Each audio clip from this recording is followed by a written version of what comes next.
Welcome to the news update for Married at First Sight, where we talk about past couples, present and past, and see how they're doing. First up is Katina and Olajuwon. Katina and Olajuwon for season 14, everyone didn't think they'd make it, but it looks like they're still going strong. Woody and Amani. Woody and Amani always have been a fan favorite, and it looks like they just had a baby boy. Vincent and Brianna, they've also been a fan favorite, and it looks like Brianna and Vinny are expecting their first baby. On to the current season of Married at First Sight, season 15, and we're happy to report that Nate and Stacia, the power couple of the season, has started a new business together. They're honored to say that they've partnered up with a Real Housewives of Atlanta powerhouse, Kandi Burruss. Kandi Burruss is known for creating a multi-million-dollar business off of her role on Real Housewives of Atlanta. Nate and Stacia thought she'd be the perfect person to pair up with to show them how they can build a multi-million-dollar business. Nate and Stacia always wanted to be a power couple, so they really admired Kandi Burruss and her husband. One of the things that Nate and Stacia liked about Kandi is Kandi created a Welcome to the Dungeon tour, and she toured all around the U.S. It was a risque burlesque type show where she had dancers and risque type performances.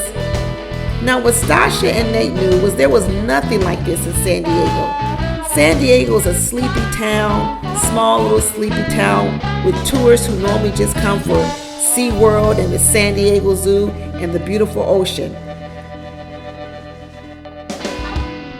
Sure, San Diego had the Gaslamp District, but they didn't have anything like the Dungeon Tour. So one time, Nate and Stacia had visited Amsterdam, and they toured the Red Light District, and they had an idea. Why don't we bring a red light district to San Diego? Now sure, they couldn't recreate the exact red light district in Amsterdam, where the women line the streets and stand in the mirror in scantily clothes. But Nate and Stacia thought they could do a show that would attract thousands of tourists. And to help them, not only did they want to partner with Kandi Burruss, they also solicited the help of Uncle Clifford from the successful P-Valley franchise.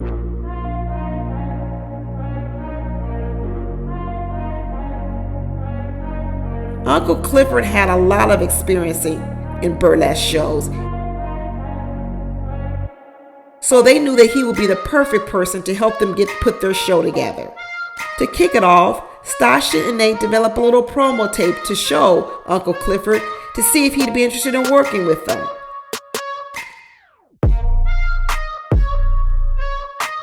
Uncle Clifford reminded Stacia that every good dancer has a stage name, so Stacia decided to call herself Nail Cha, after Chanel spelled backwards. She always loved Chanel, and she loved to wear her earrings backwards, so she said, I'm going to call myself Nail Cha. Now, Uncle Clifford reminded Nate and Stacia that every good burlesque show has some primo headliner dancers. He had Mercedes from P-Valley, and he also had Mississippi from P-Valley. But who did Nate and Stacia have from San Diego? Well, they had Alexis.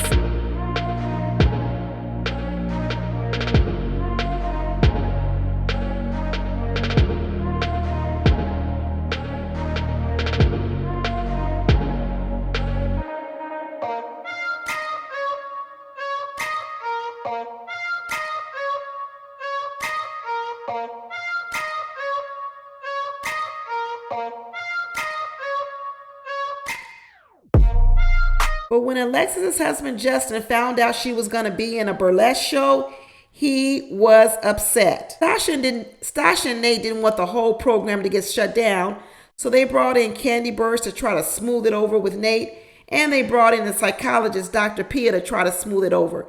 There was millions of dollars at stake, and they didn't want Justin to ruin it. The first thing Dr. Pia asked is, well, what's going on, Justin? What seems to be the problem?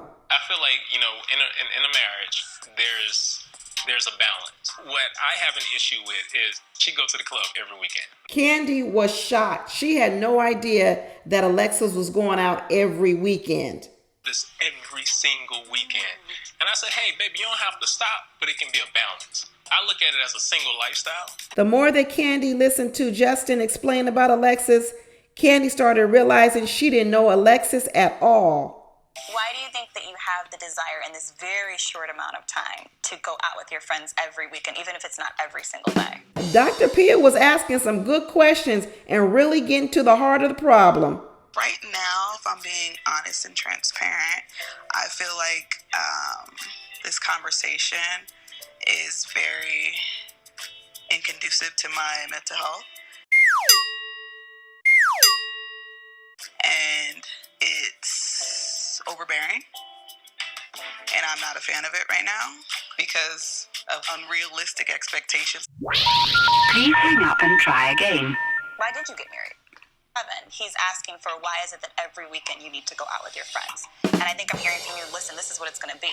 I'm going to go out with my friends every weekend for the rest of our marriage or until I see fit. Is that kind of your stance? No, it's saying if I want to, I would like to do that. And no, it's saying if I want to, I would like to do that. And if he said no, I'd be like, okay.